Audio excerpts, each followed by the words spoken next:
Voz de la Patria Grande.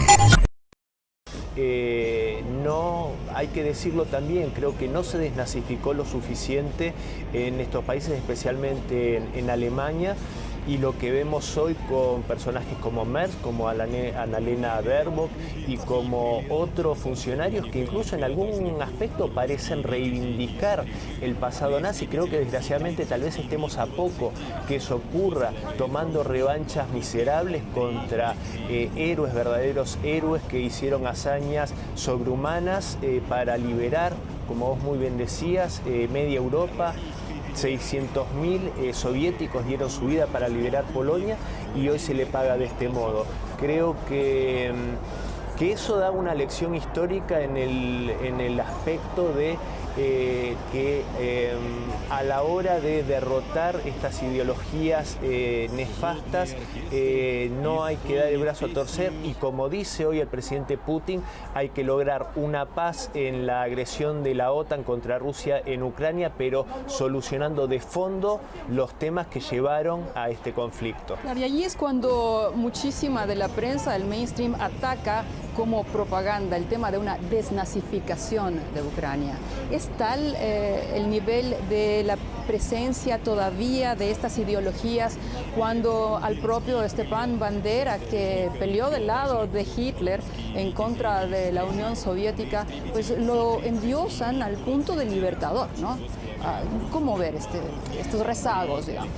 Bueno, a ver, no es el único, pero en el caso puntual de Stepan Bandera se ha erigido un monumento, por lo menos en Ucrania, en memoria de este criminal despiadado. Pero como si esto fuese poco, hay que recordar ¿dónde muere Stepan Bandera? Stepan Bandera muere en Múnich, si no me equivoco, en 1959. Un personaje que fue apañado por el Occidente, ese Occidente que contra un aliado, contra el que logró la victoria sobre el nazismo, crean la Guerra Fría bajo el mandato de Harry Truman, y los resabios de esta Alemania nazi la alimentan y con los servicios de inteligencia como la CIA, el MI6 y el Servicio de Inteligencia de Alemania Federal ponen individuos como Stepan Bandera a trabajar para ellos. Entonces realmente no llama la atención y realmente es muy alarmante, porque sin duda en países como Ucrania se ha hecho un culto a estos criminales.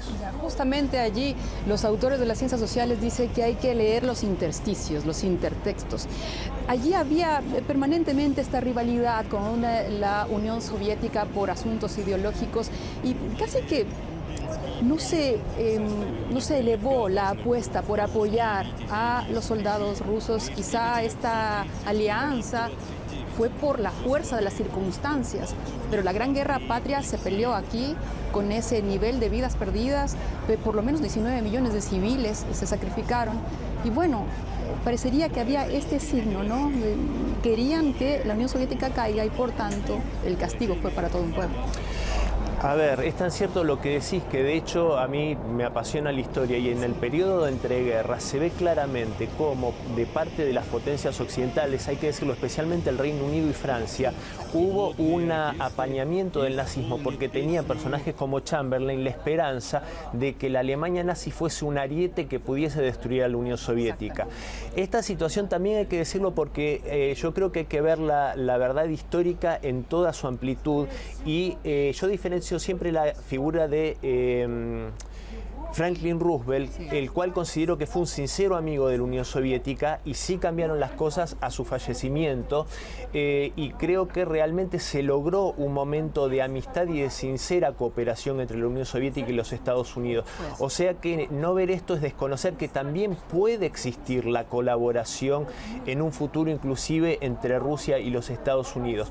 Pero el nivel de prejuicio ideológico y de rusofobia contra la Unión Soviética en ese momento momento por parte de Occidente es lo que alimentó y agigantó a Hitler, e incluso, hay que decirlo, Polonia fue un aliado de la Alemania nazi, que después se dio vuelta a su suerte y sufrió lo que todos sabemos que sufrió. Pero hay que recordar que en esta ciudad, en Moscú, existieron conversaciones para lograr una alianza soviético, francesa y británica en contra de la Alemania nazi, que le hizo fracasar Polonia en agosto de 1939. Mira tú. Ahora, hablando de la cooperación militar de los soldados estadounidenses y de los soviéticos, sin duda que hay que recordar que en la propia Berlín esta toma que estuvo más, digamos, liderada por los soldados soviéticos, por el Ejército Rojo, también contó con la participación de los soldados estadounidenses. Un poco para remarcar en esta posibilidad del CIDE, de una cooperación que puede ser sincera. Es que yo creo que, sinceramente, salvo personajes históricos como Patton y otros personajes de la élite militar y política estadounidense que sí llevaban ese germen antisoviético, como lo decía recién, incluso el vicepresidente del tercer mandato de Franklin Roosevelt, Henry Wallace, fue un gran amigo de la Unión Soviética, y esa camaradería existió entre las Fuerzas Armadas estadounidenses y soviéticas. Desgraciadamente, a la muerte de Roosevelt, triunfa dentro del liderazgo, dentro de la élite política estadounidense, esta lógica de Guerra Fría, que también hay que decirlo, si bien tuvo una posición muy favorable a la resistencia contra el nazismo, Winston Churchill, en 1939, también hay que decir que, finalizada la guerra, fue de los que más asusó el prejuicio antisoviético.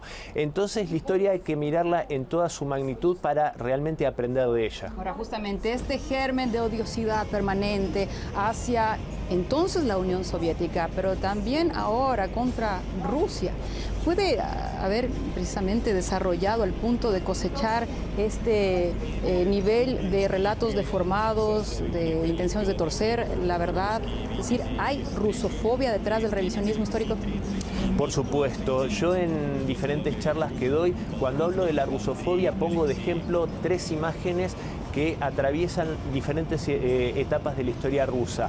Una imagen que muestra al zar Nicolás II como un pulpo queriendo apropiarse de toda Europa, eso es el Imperio Ruso.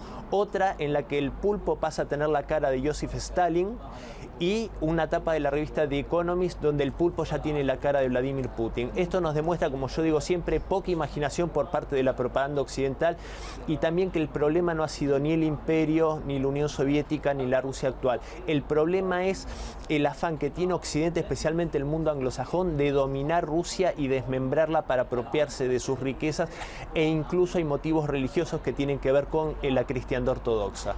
Voz de la Patria Grande.